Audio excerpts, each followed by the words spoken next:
Un solo papel sirvió para que se convirtiera en la actriz mejor paga de su época y para que comprendiera que, si quería abrirse camino en Hollywood, debía hacerse valer a la distancia. Es difícil creerlo, pero de niña le hacían la vida imposible. En el colegio la llamaban Olivia, porque era alta y flaca, como la novia de Popeye. El origen mexicano de su madre también era motivo de burla, al igual que su segundo apellido. Pero a ella no le importaba, porque ya había descubierto que el arte podía ser su refugio. Linda Jean Carter Córdoba nació en Phoenix, Arizona, 24 de julio de 1951, y a los 5 años ya mostró su incipiente talento para el canto y el baile.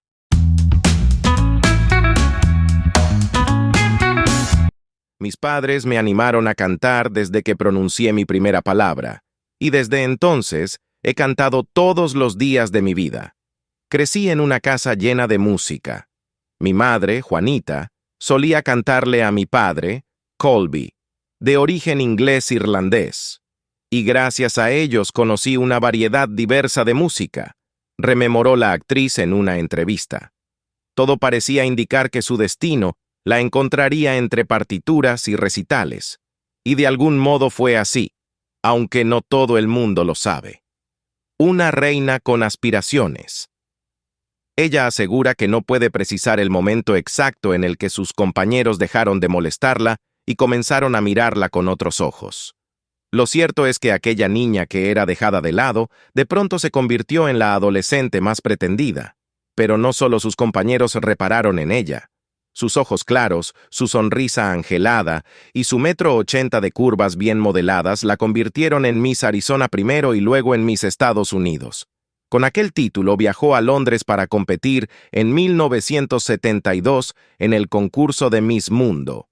No ganó, pero quedó seleccionada entre las finalistas. Para ella todo aquello era un juego que tal vez la ayudaría a posicionarse mejor, de cara a cumplir su sueño de convertirse en actriz y cantante. Con esa premisa, se instaló en Nueva York y comenzó a perfeccionarse. Su plan parecía estar cumpliéndose. Al poco tiempo, la convocaron para participar de una de las series del momento, Starsky y Hutch. Luego, surgieron algunas participaciones más en programas de televisión y en películas de clase B, y de pronto, su teléfono dejó de sonar. La gran oportunidad. En 1975, Warner y ABC decidieron darle una segunda oportunidad a la heroína más importante de DC. A pesar de que ya habían emitido años atrás un piloto, protagonizado por la tenista Kathy Lee Crosby, que había pasado inadvertido, estaban convencidos de que la princesa de las Amazonas tenía todo el potencial para reinar también en el universo de la televisión. Esta vez tenían en claro que debían ser fieles a la historia original, que fue creada por William Moulton Marst en 1941.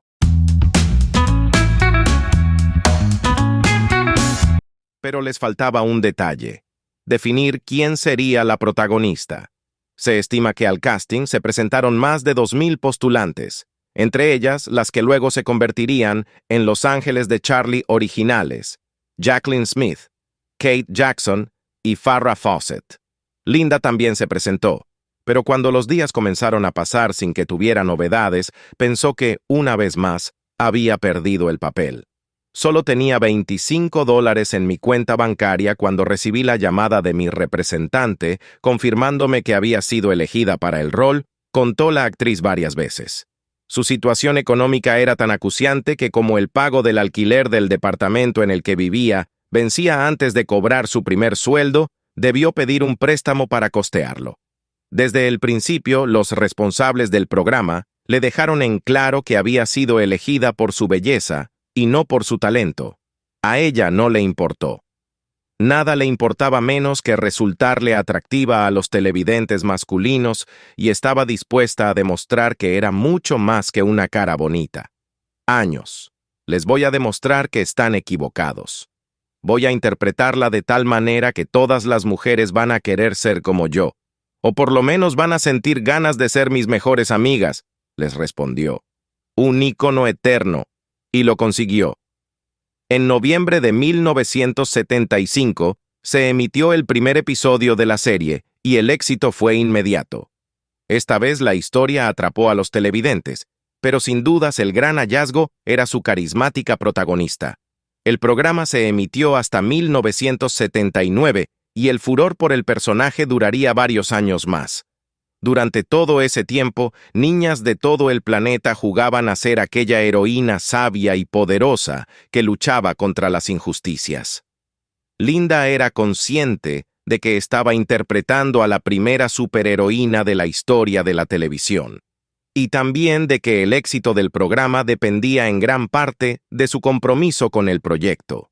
Por eso, insistió para que tuvieran en cuenta su opinión a la hora de tomar decisiones. No solo comenzó a protagonizar ella misma las escenas de lucha y de acción, sino que fue la creadora de uno de los momentos más emblemáticos e innovadores del programa. En las historietas, Diana simplemente se apartaba y volvía a escena ya vestida como la Mujer Maravilla.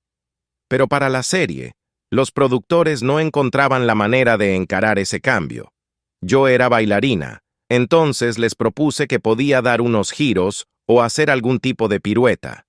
Luego de eso, solo fue necesario que le agregaran unos efectos de explosiones, contó. Amparada en el éxito y en la repercusión que logró, Linda consiguió el hito de convertirse en la actriz televisiva mejor paga, $1,500 por episodio y $1,000,000 por la segunda temporada. El mundo de los hombres. Así como Diana Prince descubrió que en el mundo de los hombres el trato hacia la mujer era muy distinto que el que se dispensaban en la Isla Paraíso, Carter supo desde el primer momento que si quería ganarse un lugar en una industria liderada por varones, debía mostrarse fuerte. Y así lo hizo. Los productores vivían temerosos de que el programa fuera feminista. ¡Qué idiotez! La protagonista era una mujer independiente, inteligente y empoderada. ¿Cómo iban a lograr que no lo fuera?, se preguntó la actriz alguna vez. Además de los comentarios misóginos de los responsables del programa, Linda debió lidiar con los constantes desplantes del coprotagonista de la serie, Lyle Waggoner. El ego del actor, que ya contaba con cierto nombre en el mundo del espectáculo, estaba herido. No podía comprender que una mujer que hasta hacía poco tiempo era una completa desconocida cobrara más que él. Las crónicas de aquel tiempo cuentan que la química entre ellos desaparecía instantáneamente una vez que las cámaras se apagaban.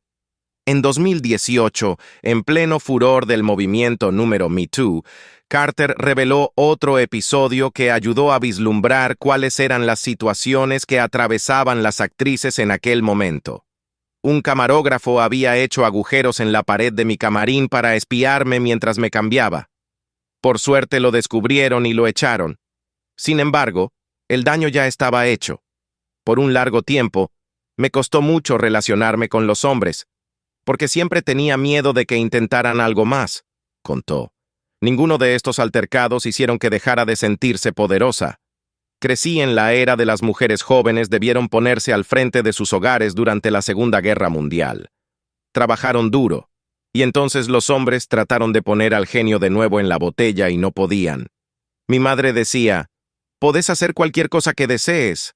Las mujeres estábamos allí en las fábricas y hacíamos todos estos trabajos que siempre nos dijeron que no podíamos hacer.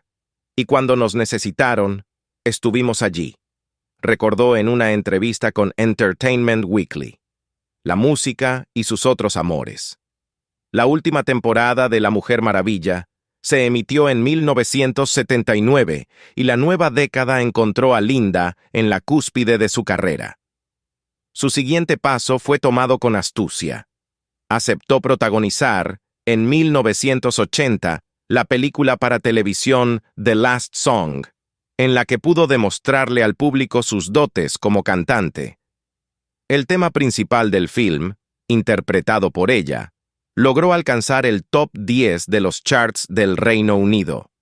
Luego vendrían varias apariciones en ficciones televisivas, Pero aquel primer paso había sido el primero de una serie que la llevaron a cumplir su sueño, dedicarse a la música. Grabó el disco Portrait 1978 y tras un largo impasse, volvió con At Last, en el que interpreta estándares de jazz y clásicos del blues. Este segundo álbum logró colocarse en el puesto 6 del Billboard Top Jazz Albums y finalmente Crazy Little Things 2011. Además, en 2005, Linda interpretó el papel de Mama Morton en la puesta de Chicago que se presentó en el West End de Londres, otro rol que suele desvelar a actrices que aman cantar. Desde los años 80, se presenta en distintos escenarios de los Estados Unidos. Pero si bien en la música encontró rápidamente un lugar en el que refugiarse, encontrar la paz en el amor no le resultó tan sencillo. Linda pasó por primera vez por el altar el 28 de mayo de 1977.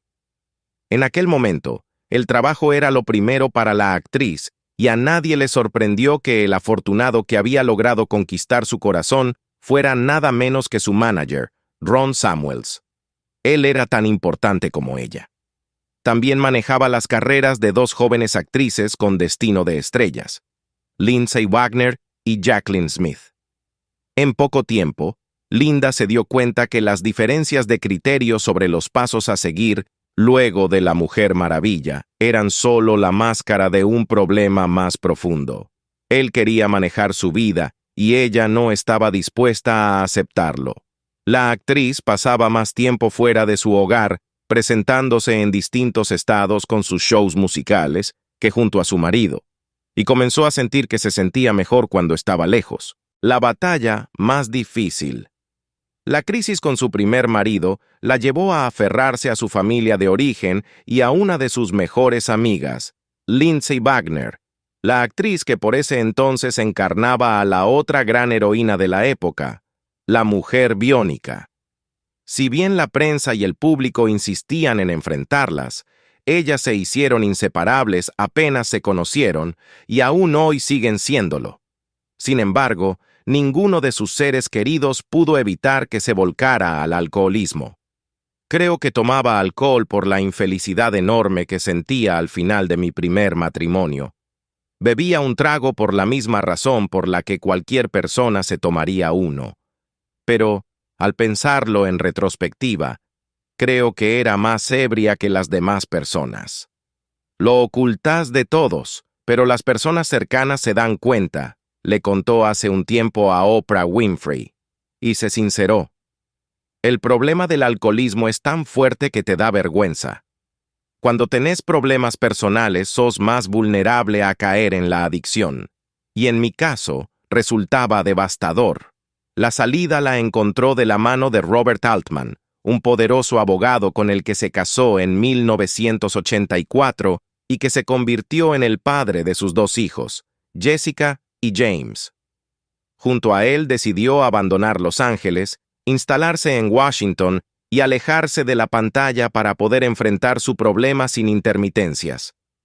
Pude recuperarme gracias al apoyo de Robert y de los niños, pero fue un proceso duro, explicó Carter, quien le contó a People hace algunos años que estuvo un tiempo internada en una clínica especializada en adicciones. En la casona de más de 1,600 metros cuadrados que ella y Altman construyeron en Maryland, la actriz encontró cobijo. Allí transcurrió la vida familiar, lejos de los flashes y los brillos de Hollywood. Heroína invitada. A pesar de que siguió participando esporádicamente de proyectos televisivos y cinematográficos, su gran regreso se produjo en la serie basada en otra heroína de DC Comics, Supergirl. Concretamente, Linda se sumó al elenco encabezado por Melissa Benoist en el tercer episodio de la segunda temporada.